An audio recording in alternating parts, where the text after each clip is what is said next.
I don't know, but I'm not sticking around to find out. It's too fast! Ah! What about Green? Shouldn't we help him?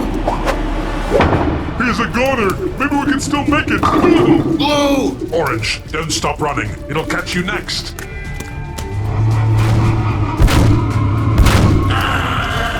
What did I just say? What's everybody yelling about?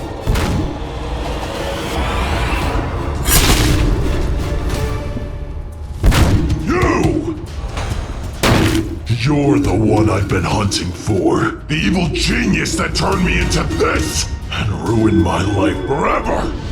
Back before I was transformed into this monstrosity, I was a humble painter. Nothing fancy. Every day I would sit on our porch and paint the ocean. It soothed me.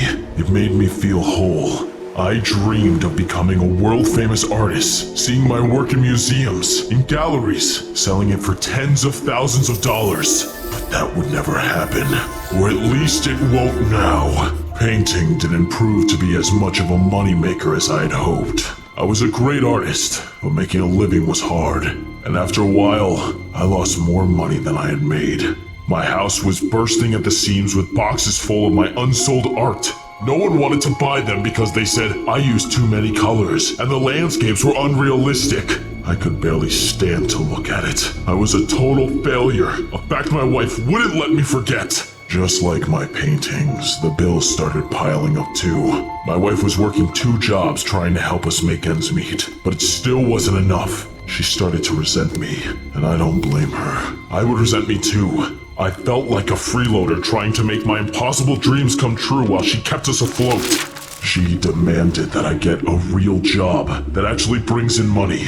So, I decided to become a fisherman and sell my catches at the local farmer's market, since I love the ocean so much. I liked being on the water, but each day away from painting on my canvas felt like torture. I wanted to draw and be creative. The boat was dreary and muted. I wanted to live a life of vivid rainbow colors. So, against the best wishes of my boss, I started sneaking my art supplies on the boat and painting something new every day, each better than the last. But that made me start to neglect my duties as a fisherman. I barely caught anything, and what I did catch was small and sickly. No one would pay good money for it, so I decided to go further down the coast for some bigger catches. I went way far away from the usual fishing spots. Out so far, I almost made it to Oddworld. It was just downstream of the Rainbow Friends play place, and believe it or not, it worked. The fish looked a little strange to me, but they got the job done. It was a bountiful day at sea, just in time for the farmer's market the next day. I was ecstatic. If I could bring in enough money, I'd be able to pay the bills, and my wife might finally forgive me. I was ready to make bank. But it seems that folks were a little put off by the fish's appearance. They say any publicity is good publicity, right? Well, it turns out that's not true. Everyone was grossed out by the strange fish, and I didn't have a single customer. I didn't even sell an anchovy. But hey, at least I had dinner for a while. I, for one, didn't care about how the fish looked. After all, it tasted the same to me, but my wife felt differently. She refused to eat it. She said I was somehow even a worse fisherman than a painter.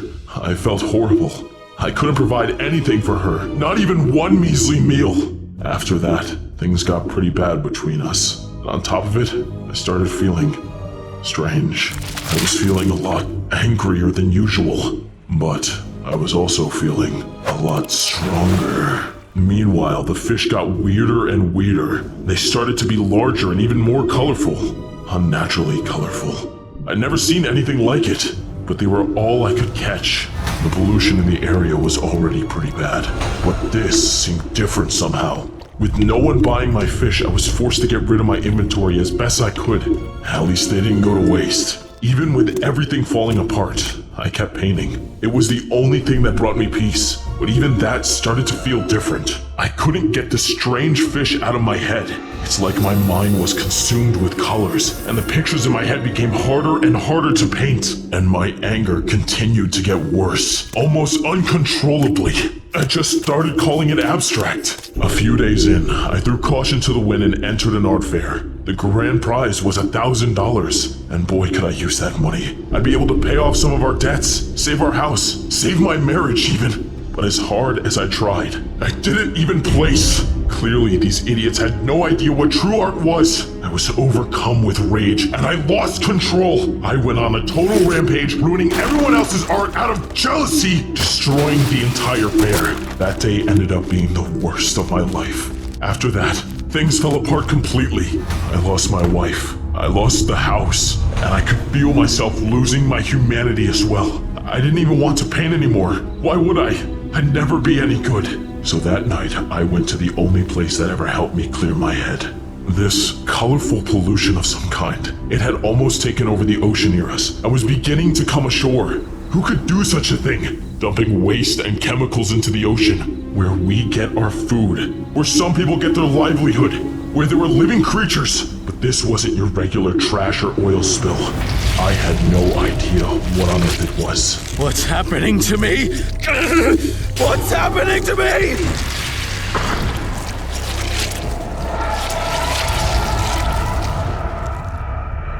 Somehow the colors, something took over me.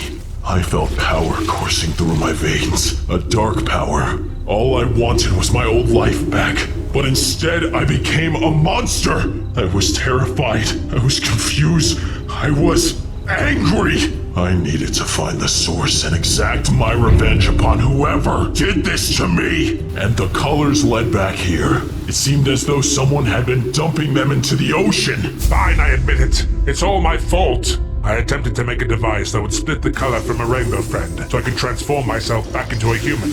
But alas, no matter how many times I tried, it wouldn't take enough color. I tried it on the other rainbow friends too, but with no luck. Needless to say, I ended up with a lot of extra color. I had to dispose of them somehow, and I couldn't just throw suspicious barrels of toxic color into the dumpster. It was you! You did this to me! I didn't know that would happen. I figured if the colors were extracted, they wouldn't have any powers anymore, and you should have known better than to eat radioactive fish. Liar!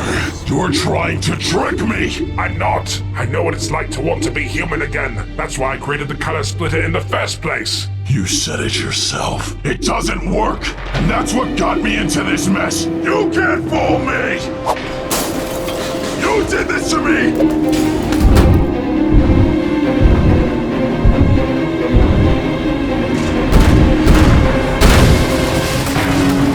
You really thought you could run from me?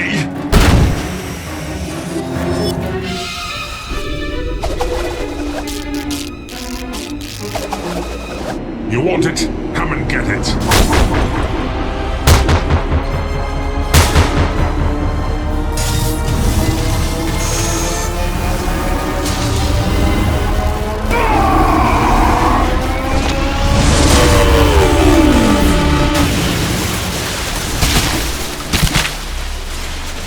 Hello? Are you there? Finally, it worked. You're free from the grasp of the rainbow. Perhaps now I can even set myself free. How did it feel? Did it hurt? How does it feel to be human again?